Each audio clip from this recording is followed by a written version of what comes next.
ये पेंटिंग दुनिया की सबसे फेमस पेंटिंग में से एक है।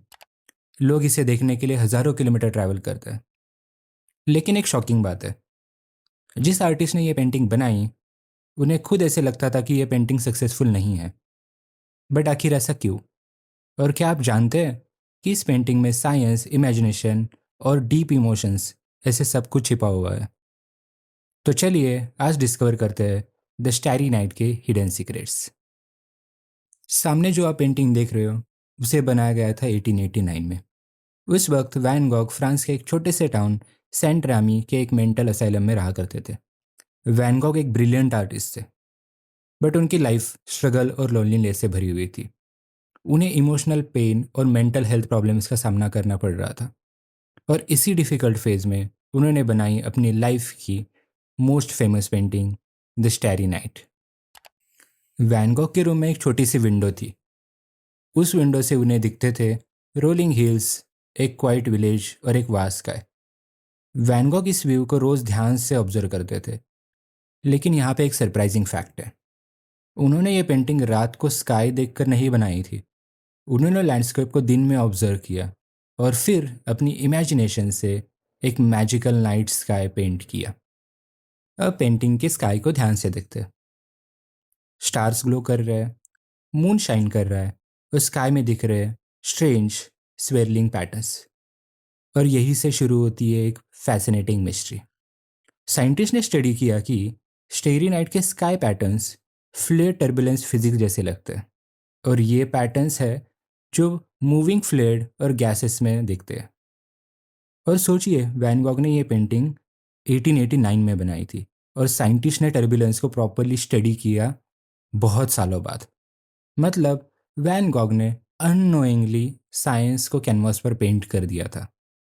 अब पेंटिंग में और एक इंटरेस्टिंग डिटेल देखते हैं। स्काई में जो सबसे बड़ा ब्राइट स्टार दिख रहा है, एस्ट्रोनॉमर्स के अकॉर्डिंग वो एक्चुअली में प्लैनेट वीनस हो सकता है। हिस्टोरिकल रिकॉर्ड्स बताते हैं कि उस टाइम पे वीनस स्काई में बहुत ब्राइट और क्लियरली विजिबल था। इसीलिए कुछ एक्सपर्ट्स बिलीव करते हैं कि वैन गॉग ने वीनस को पेंट किया था। अब पेंटिंग के फोरग्राउंड में हमें एक डार्क टॉल ट्री दिख रहा है। इसे कहते हैं साइप्रेस ट्री। यूरोप में साइप्रेस ट्री को अटर्निटी और सिमेट्री से एसोसिएट किया जाता है। इसीलिए कुछ आर्ट हिस्टोरियन कहते हैं कि वैन गॉग ने इस ट्री को अर्थ और हेवन का कनेक्शन की तरह पेंट किया है, जैसे ये ट्री ग्राउंड से स्काई तक एक ब्रिज क्रिएट कर रहा है। अब पेंटिंग में जो पीसफुल विलेज दिख रहा है, इंटरेस्टिंग बात यह है कि यह विलेज एक्चुअल में रियल लोकेशन नहीं है। सेंट रेमे में ऐसे कोई विलेज एग्जिस्ट नहीं करता था। वैन गॉग ने इसे पेंट किया अपनी इमेजिनेशन और डच विलेजेस की मेमोरी में। सबसे इंटरेस्टिंग फैक्ट ये है कि वैन गॉग ने अपनी लाइफ में सिर्फ एक पेंटिंग सेल की थी। उन्हें कभी पता ही नहीं चला कि फ्यूचर में उनका वर्क दुनिया भर में मास्टरपीसेस के रूप में सेलिब्रेट होगा और उनकी painting the starry night art history का एक टाइमलेस सिंबल बन जाएगा। शायद इसीलिए स्टैरी नाइट सिर्फ एक पेंटिंग नहीं है, वो हर एक आर्टिस्ट की इमोशंस, उसकी इमेजिनेशन और उसकी होप की कहानी है।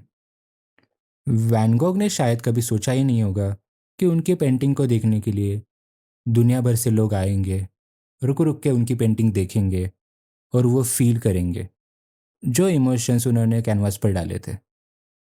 कभी कभी सबसे ब्राइट स्टार्स उन लोगों के होते हैं जो अपनी लाइफ में खुद को अंधेरे में महसूस करते हैं, और इसीलिए वैन गॉग का स्काई आज भी चमक रहा है।